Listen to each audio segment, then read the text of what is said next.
Right, we're going to start with our in-cab pre-trip inspection. My seat belt is securely mounted from the floor, the wall, the seat.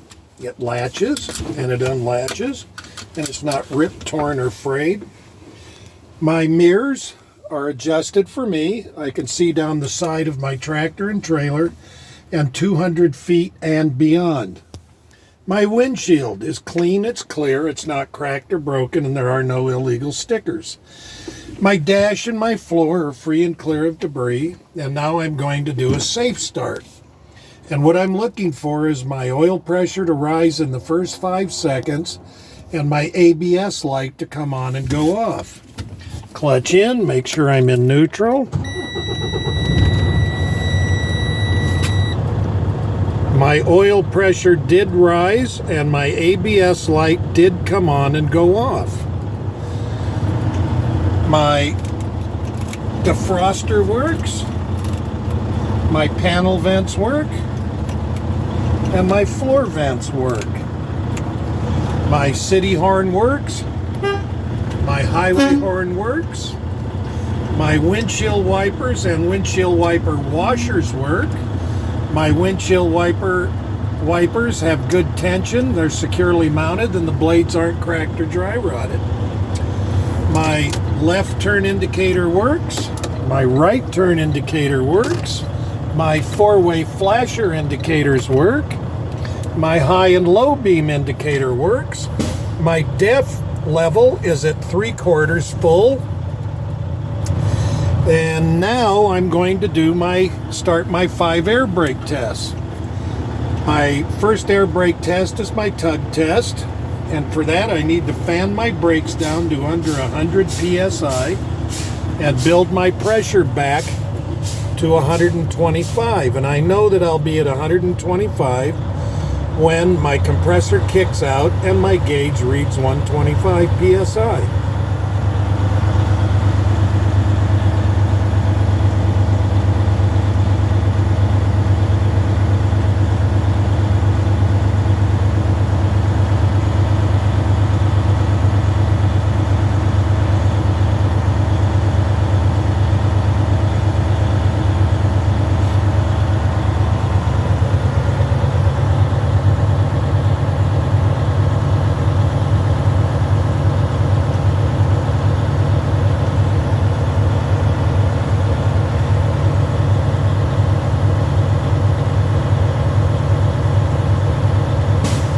Okay, my compressor kicked out, my gauge reads 125. I'm going to put my tractor in low gear. I'm going to release my tractor brake to test my trailer brake, and I'm going to let out on my clutch until I feel a slight tug. Okay, my trailer brake's held, that was a good test. I'm going to reapply my tractor, release my trailer to test my tractor brakes. I'm going to let out on my clutch until I feel a slight tug. There it is, my tractor brakes held. That was a good test. I'm going to go back to neutral, clutch out. My next test is my service brake test. This is a verbal test. For this test, what I would do is I'd put my tractor in low gear, I would release my brakes, I would travel forward at 5 miles an hour, press on my service brake. And if my tractor shifts left or right, I would have my brakes professionally adjusted. My third test is my applied pressure test. For this test, I need to fan my brakes down to under 100 and build my pressure back up to 125. And I know that I'll be at 125 when my compressor kicks out and my gauge reads 125. Now for this test, I can lose no more than 3 psi in 60 seconds in a single vehicle, or I can lose no more than 4 psi in a combination vehicle in 60 seconds. This is a combination vehicle.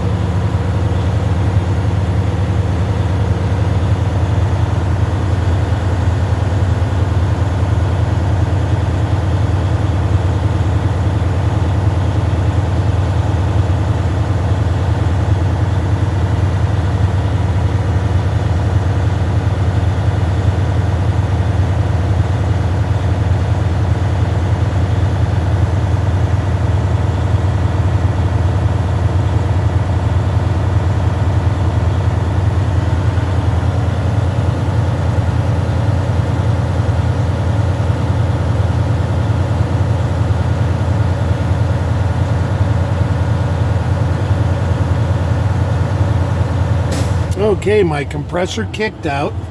My gauge reads 125.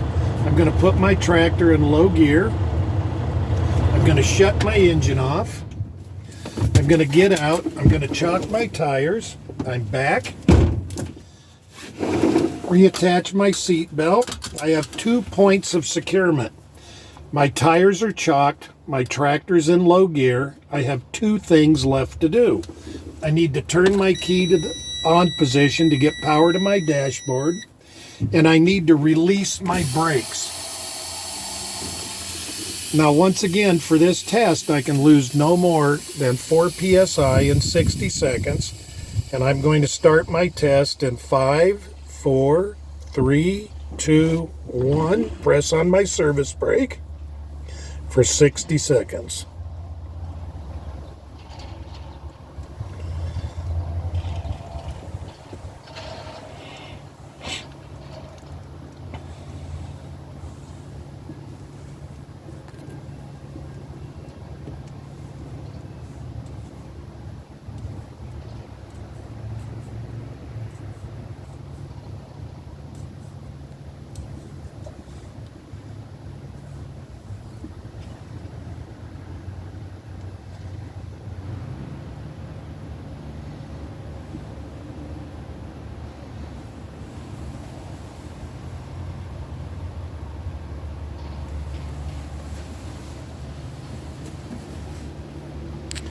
Okay, our test is going to be over in 10, 9, 8, 7, 6, 5, 4, 3, 2, 1, done.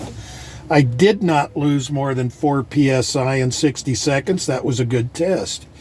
My next test is my low air warning light and buzzer test.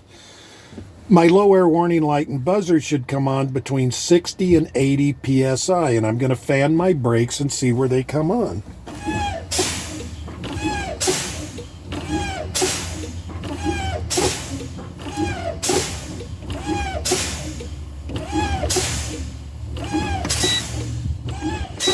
My low air warning light and buzzer came on at 70 psi. That was a good test. My last test is my tractor trailer protection valve pop-out test. My tractor should pop out around 20 psi.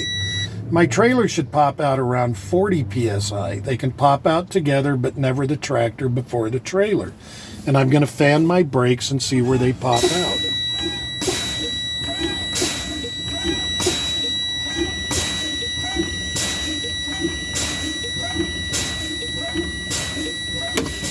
Both of my valves popped out at 35 psi. That was a good test, and that concludes the incab portion of our pre-trip.